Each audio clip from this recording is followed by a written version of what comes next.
एमका 10 अङ्गहरूका वर्णन भइसकेका छन्। अब नियमका 10 अङ्गहरूका वर्णन म क्रमशः यहाँ राख्न गइरहेको छु। तप, तपस्या, तप। हामीले सुनेका छौँ तपस्या अथवा हामी सबैले तपस्या गर्दछौँ र मानव जीवनको पहिलो धर्म नै तपस्या गर्नु हो। हाम्रा पूर्वज ऋषिहरूले, स्वयं भगवान शिवले, जगन्माता पार्वतीले, भगवान विष्णुले, ब्रह्माले, सूर्यदेवले, सनकादि ऋषिहरूले, सम्पूर्ण ऋषिहरूले तपस्या गर्नुभएको छ। आज हामी ईशान कोण अर्थात् आकाश दिशातर्फ हेर्छौँ। सबै त्यहाँ प्रकाशित पिण्डहरूको दर्शन गर्दछौँ। ती प्रकाशित पिण्डहरूको अर्थात् ती सधैँ नै प्रकाशित भइरहनुको मुख्य कारण नै उहाँहरूले कुनै समयमा ठुलो अर्थात् घोर तपस्या गरेर त्यहाँ अजर अमर भएर रहेको हो। जस्तै हामी देख्न सक्छौँ सप्त ऋषिहरू, कुनै समयमा सप्त ऋषिहरू हामीहरू जस्तै मानव हुनुहुन्थ्यो। उहाँले ठुलो तपस्या गरेर त्यो सप्त लोकलाई प्राप्त गर्नुभएको छ। भगवान सूर्य पनि कुनै समयमा मानव नै हुनुहुन्थ्यो। तपस्याद्वारा आज हामी सूर्यदेवको रूपमा पूजा गर्दछौँ। त्यस्तै चन्द्रमा र आदि आदि ग्रह नक्षत्रहरू, जस्तै बालक ध्रुवले पनि घोर तपस्या गरेर ध्रुव लोकसम्म प्रवेश गर्नुभएको छ, जहाँ महाविष्णुको पनि शयन हुन्छ। मैले यहाँ भन्न खोजेको खास कुरा के हो भन्दाखेरि मानव जीवनको पहिलो धर्म तपस्या हो। हामी सबै नेपालीहरू तपस्या गर्दछौँ र विभिन्न प्रकारका हामी तपस्याहरू गर्दछौँ।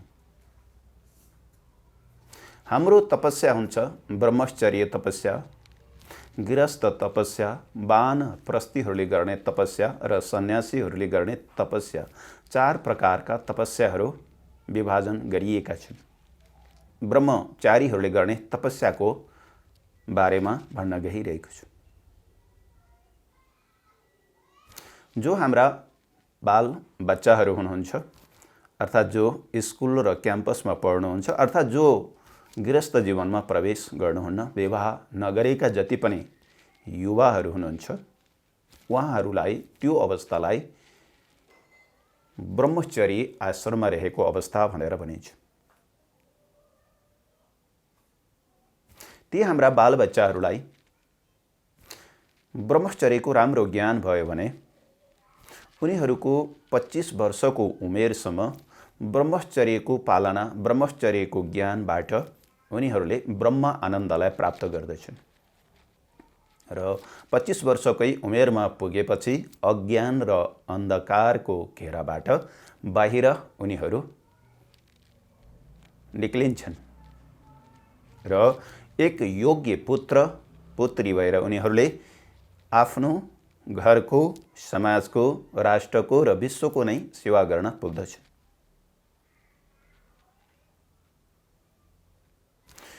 यसरी यो ब्रह्मचारी आश्रममा तपस्याको सबैलाई सानै उमेरदेखि ज्ञान हुनु जरुरी छ।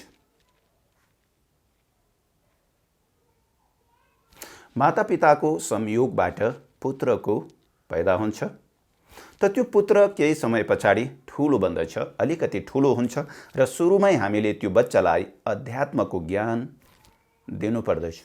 जस्तै ओम ओम ओम, सुरुमै त्यो बच्चालाई हामीले बोल्न सिकाउने ओम हो।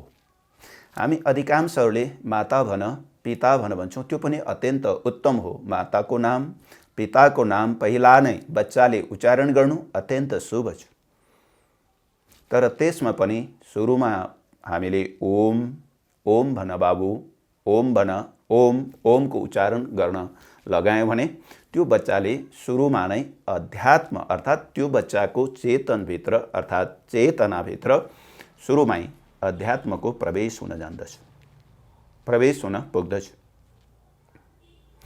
सुरुमा नै हाम्रा बच्चाहरूलाई जसको मातापिता आध्यात्मिक हुनुहुन्छ, तपस्यामा रत हुनुहुन्छ, त्यस प्रकारका बच्चाहरूलाई पनि आफूले गरेकै तपस्या अर्थात् सुरुमा गर्ने तपस्याको जस्तो विधिहरू छ त्यही अनुसारले बच्चाहरूलाई पनि हामीले शिक्षा दिँदै गयौँ भने ती हाम्रा बच्चाहरू पनि आध्यात्मिक बन्दछन्, तपस्वी बन्दछन् र तपस्याको बारेमा उनीहरूलाई थाहा हुन्छ। र यदि कसैको मातापिताहरू आध्यात्मिक हुनुहुन्न, मात्र भौतिकतर्फ लागिरहनु भएको छ भने तापनि हाम्रा बालबच्चा र त्यस प्रकारको भौतिकतातिर मात्रै हामी पछाडि जाँदाखेरि अध्यात्मबाट धेरै नै टाढा रहने भएकोले आजैदेखि अध्यात्मलाई पनि पालना गर्नुपर्दछ, अर्थात् तपस्यालाई पनि हामीले गर्नुपर्दछ। तपस्या भनेको वास्तवमा के हो भन्दाखेरि म कसरी पिताको गर्भमा पैदा भएँ, पुनः माताको गर्भमा कसरी मेरो विकास भयो र कसरी म माताको गर्भबाट बाहिर निस्केँ र अब मेरो जीवनको कर्तव्य के हो र मैले प्राप्त गर्नुपर्ने कुरा के हो भनेर खोज गर्नुलाई भनिन्छ तपस्या। तपस्या भन्नाले यो मानव पिण्ड छ। यो मानव पिण्डभित्र पञ्च ज्ञानेन्द्रिय, पञ्च कर्मेन्द्रिय, पञ्च प्राण, पञ्च उपप्राणहरू, अन्तस्करण, मन, बुद्धि, चित्त र अहङ्कार, त्यस्तै विभिन्न अङ्ग प्रत्यङ्गहरूले यो शरीर बनेको छ। र हाम्रो शरीरमा 72,000 नाडीहरू रहेका छन्, 360 हड्डीहरू रहेका छन् र यो पिण्डमा भनौँ विभिन्न प्रकारका तत्त्वहरूले यो पिण्ड बनेको छ। यसरी यो बनेको जो पिण्डबाट यहाँभित्रबाट विभिन्न प्रकारका वृत्तिहरू हाम्रो मनमा हर समय आई नै रहन्छन्। ती वृत्तिहरूलाई भौतिकको तर्फ, आज त भौतिक निकै बलवान भएको अवस्था छ, भौतिकले विश्व मानवलाई नै लिइसक्यो, सबै मानिस भौतिकतातिरै हाम्रो ऊर्जा, मन, बुद्धि खिचिएको छ। यसरी भौतिकतर्फ खिचिएको हाम्रो मन र चित्तलाई अध्यात्मतिर भन्नाले आफूतिर नै, आफ्नो मनलाई आफ्नो नै बसमा राख्नु, आफ्नो चित्तलाई आफूले नै आफ्नो बसमा गर्नुलाई भनिन्छ अध्यात्म। यसरी आफ्नो चित्त अर्थात् चेतनलाई हामीले बसमा राख्यौँ, चेतनलाई शून्य बनायौँ, मनको तर्क वितर्कलाई हामीले शुद्धमा मात्र लिएर गयौँ र त्यसलाई पनि रोक्ने प्रयत्न गऱ्यौँ भने अध्यात्म भन्ने जो तत्त्व छ अनि मात्र हामीलाई आन्तरिक थाहा हुन्छ, भित्र थाहा हुन्छ कि मेरो यो पिण्डभित्र के कसरी यी ज्ञानेन्द्रिय, कर्मेन्द्रिय, अन्तस्करणहरूले कार्य गरिरहेका छन् भनेर त्यस साधकलाई थाहा हुन्छ। हाम्रो जीवनको लक्ष्य भनेको जस्तो यो पिण्डको बारेमा पाइतालादेखि लिएर यो शिरसम्म त्यस्तै यो ब्रह्माण्ड पृथ्वी लोकभन्दा पनि तल 7वटा लोकहरू छन् भनिएका छन्। ती 7वटा लोकहरू अतल, बीतल, सुतल, तलातल, महातल, रसातल, पाताल पर्दछन्। आध्यात्मको खोज गर्ने साधकले ती तलका लोकहरूको बारेमा पनि बुझ्नु पर्दैछ। ती अतल, बीतल, सुतल, तलातल, महातल, रसातल, पातल पनि यो हाम्रो पिण्डमा नै रहेको छ। त्यस्तै यो हाम्रो भनौँ पृथ्वी तलभन्दा तलका 7वटा लोकभन्दा पनि माथि पनि 7वटा लोकहरू रहेका छन्। जस्तो हामी पृथ्वी लोकमा रहेका छौँ। पृथ्वी लोकभन्दा माथि जलको लोक छ, त्योभन्दा माथि अग्नि, अग्निभन्दा माथि वायु, वायुभन्दा माथि आकाश रहेको छ र त्यो आकाशभन्दा पनि माथि जीव, त्यो जीवभन्दा पनि माथि शिव अर्थात् परमात्माको यसरी 7वटा लोकहरू यही हाम्रो पिण्डमा रहेको छन्। यसरी ब्रह्माण्डको बारेमा पनि ज्ञान हुनु अध्यात्म हो। यो ब्रह्माण्ड कसरी चलेको छ, कसरी निर्मित भएको छ भनेर यसको पनि त्यो आध्यात्मिक व्यक्तिले ज्ञान गर्दछ। कुन अवस्थामा? जुन अवस्थामा आफ्नो पिण्डको बारेमा उसलाई राम्रोसँग ज्ञान हुन्छ। यथा पिण्डे तथा ब्रह्माण्डे, जस्तो यो पिण्ड छ त्यस्तै नै यो ब्रह्माण्ड छ। यो पिण्डभित्र जति पनि वस्तुहरू समाहित रहेका छन् त्यति नै ब्रह्माण्डमा रहेका छन्। यी ब्रह्माण्डमा देखिने जति पनि तत्त्वहरू यही मानव पिण्डभित्र नै समाहित रहेका छन्। यसै कारण अध्यात्मको खोज गर्दै जाँदा त्यो व्यक्तिलाई यो थाहा हुन्छ कि यो पिण्ड र यो ब्रह्माण्ड पनि एक नै रहेछ। मैले तपस्या गर्नुको मतलब म जुन परमात्माको मूल स्वरूपबाट अर्थात् म कहाँबाट पैदा भएको, हामी सबैको खोज छ कि हाम्रो यो सृष्टि हुने कुनै एक बिन्दु छ। कुनै एक बिन्दुबाट, कुनै एक स्थानबाट सम्पूर्ण प्राणीहरूको जन्म हुन्छ र यसरी जन्म भइसकेपछि कर्म संस्कारले गर्दाखेरि प्रत्येक प्राणी जन्म र मृत्युको चक्रमा घुमि नै रहन्छ। जब त्यो परब्रह्म परमात्मामा ईगो अर्थात् अहंकार पैदा हुन्छ तब यो मानवमा रहेका सम्पूर्ण तत्त्वहरूको सृष्टि हुन्छ। त्यही अहंकारबाट सत्वगुण, रजोगुण, तमोगुण, पंच तन्मात्रा एवं प्रकारले पंच महाभूत सृष्टि हुँदै यो पिण्डको सृष्टि भएको छ। हामीले तपस्या गर्नु भनेको अहंकार रहित हुनु हो। मानव पिण्डभित्र जीवात्माको निवास रहेको छ। प्रत्येक मानवको जीवमा अहंकार रहेको छ। यही अहंकारको कारणले त्यसलाई जीवात्मा भनिन्छ। जब जीव अहंकार युक्त हुन्छ त्यस अवस्थालाई जीवको अवस्था भनेर भनिन्छ।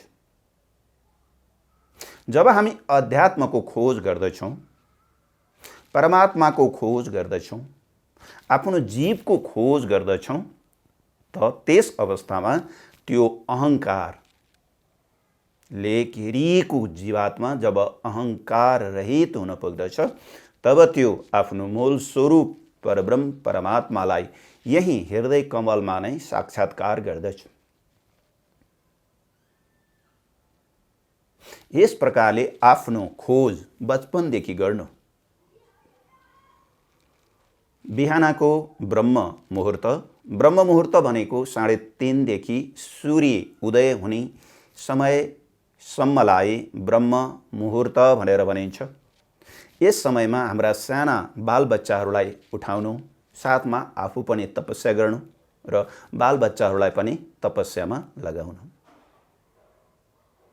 जब यसरी बिहानको समय हामी तपस्या गर्छौँ त दिनभरि उनीहरूको शरीर, मन, बुद्धि अत्यन्त प्रबल हुन्छ।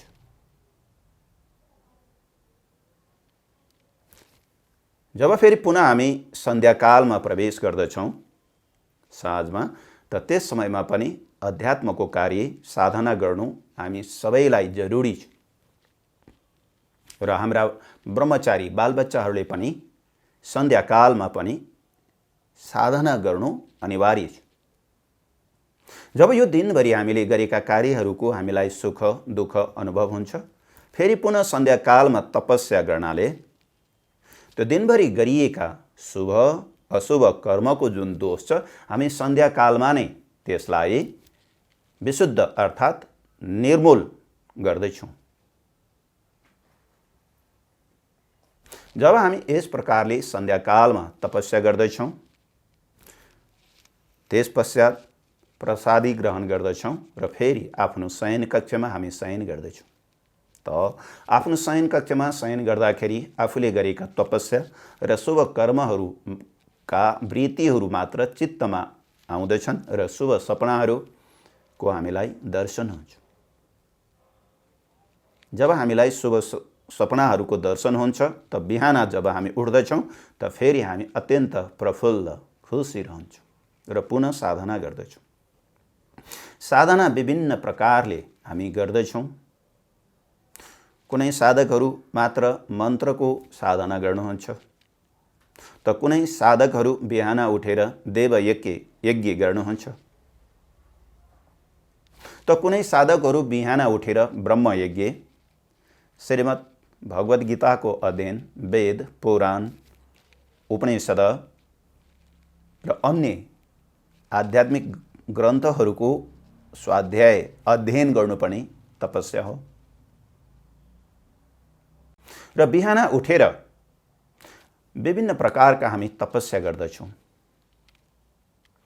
साँच्चै भन्यो भने घरको सेवा गर्नु, घरको सरसफाई गर्नु, त्यो पनि एक प्रकारको तपस्या हो। र बिहान उठेर मौन रहनु, बिहानकै समयमा ज्यादा नबोल्नु, शान्त रहनु, आनन्दमा रहनु, मौन रहनु 1 घण्टा जति, यो पनि तपस्या नै हो। ओम नमः शिवाय। साह्रै बेइज्जत भयो, घरको कार्पेट ल्याउँछु आज, आफन्त र पाहुना आउँदा मुख देखाउनै लाज। अति सुन्दर धेरै टिकाउ कहाँबाट ल्याउने, अरू भन्दा कम्फर्टेबल कार्पेट कुन लाउने? मैले जस्तै बुझ्नु पर्यो, नयाँ जेन्सा कार्पेट नै ल्याउनु पर्यो। जेन्सा कार्पेट हाम्रो नै राम्रो। मेरी आमा कहाँ हुनुहुन्छ? जेन्सा सँगै स्वेटर बुन्दै हुनुहुन्छ। अनि नानु जेन्सा सँगै पढिरहेछ। बाबु कहाँ छ? जेन्सा सँगै खेलिरहेछ। अरू भन्दा बढी कम्फर्ट, ब्युटी अनि भेराइटी छ, किनकि बेस्ट टेक्नोलोजीमा हाम्रो देशको आफ्नै उत्पादन छ। माकुसुम हाम्रो नै राम्रो। जेन्सा कार्पेट।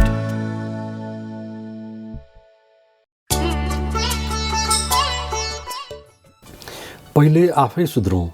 अरूलाई बाटो देखाउनु छ भने पहिले आफैले जसरी त्यस बाटोको विषयमा जानकारी नराखिकन मार्गदर्शन गर्न सकिन्न, त्यसै गरी परिवार, समाज, राष्ट्र र विश्वको हितका लागि, कल्याणका लागि जो केही न केही गर्न सक्छु कि भनी कम्बर कसेर अगाडि बढेको हुन्छ, उसमा पहिले सद्गुणहरू, सच्चरित्रता, नैतिकता, सरलता, उदारता र विशालता प्रस्फुटित हुनु जरुरी छ।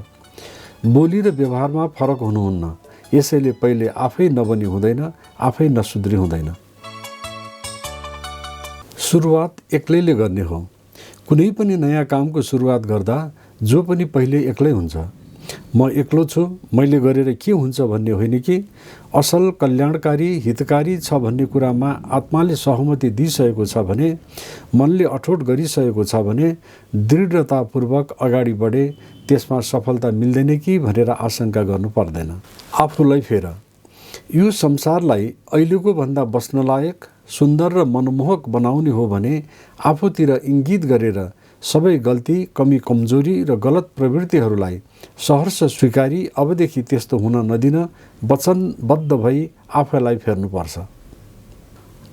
अर्काको हित चाहे मात्रै आफ्नो हित हुने कुरा, अर्काको अहित चाहेर आफ्नो हित हुने कुरा आउँदै आउन्न। आफ्नो हित भए पुगिहाल्छ भन्ने विचारै गलत छ, किनभने जबसम्म अरूको हित हुने अवस्था रहन्न तबसम्म आफ्नो हित हुँदैन। आफू बदलिनुपर्छ। संसारलाई राम्रो र असल भएको देख्न चाहने हो भने पहिले आफूलाई नै असल र उत्कृष्ट बनाई बदल्नुपर्छ। आफू योग्य बन्नुपर्छ। राम यस्तो आदर्शवान हुनुहुन्थ्यो, कृष्ण यस्तो कर्मयोगी हुनुहुन्थ्यो, बुद्ध उस्तो हुनुहुन्थ्यो, ईसा मसीह त्यस्तो महान हुनुहुन्थ्यो, पैगम्बर मोहम्मद यदि उदार हुनुहुन्थ्यो भनेर वा प्रशंसा गरेर मात्रै पुग्दैन। त्यस्तो बन्न हामीले कति प्रयत्न गर्यौँ। स्वयं आफू नबन्ने हो भने त्यस्तो प्रशंसाको केही अर्थ हुँदैन। आफूलाई पहिले चिनौँ। जति सकिन्छ आफूलाई नै चिन्न प्रयत्न गर्नुपर्छ। आफैले सकिएन भने शास्त्र, गुरु वा अरू असल व्यक्तिहरूबाट सिक्न प्रयास गर्नुपर्छ। तर आफूभित्रको ज्ञान जस्तो उर्वर अर्को हुँदैन। साधना यस्तो गरौँ, एकान्तमा वा कोलाहलको बीचमा पनि आफूलाई भलीभाँति चिन्ने प्रयत्न गरौँ। आफूमाथि विश्वास। आफूमाथि अविश्वास कहिल्यै गर्नुहुन्न।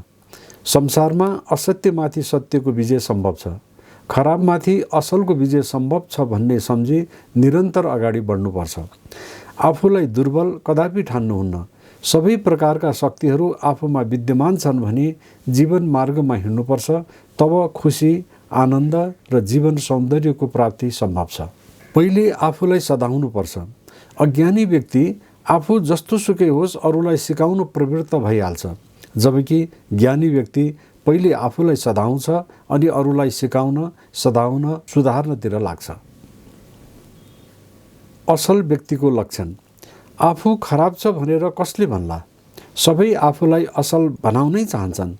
त्यसो हो तापनि मिल्दो परिस्थिति र अनुकूलको वातावरण उपलब्ध हुँदा पनि जो गलत र खराब काममा सामेल हुनुबाट आफूलाई अलग्ग राख्छ त्यही नै असल व्यक्ति हो र त्यही असल व्यक्तिको लक्षण पनि हो।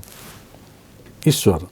चाहे सत्य भनेर नामकरण गरौँ, चाहे अदृश्य शक्ति जे भनौँ, त्यो ईश्वर भिन्न नाम होइन। सृष्टि ईश्वरकै सृजना हो, रचना हो अनि हो वरदान। ईश्वर कहाँ छ भनेर सोध्नुभन्दा ऊ जहाँ तहीँ छ भनेर माने हरेक मनुष्यका लागि अन्तःप्रेरणा दिने हुन्छ। यो सबैका लागि कल्याणदायक पनि हुन्छ। परमात्मा। परिवर्तनशील संसारमा जुन परिवर्तनविहीन तत्त्वबाट परिचालित छ त्यसैलाई परमात्मा भनिन्छ। परमात्मा पूर्ण र शाश्वत छ।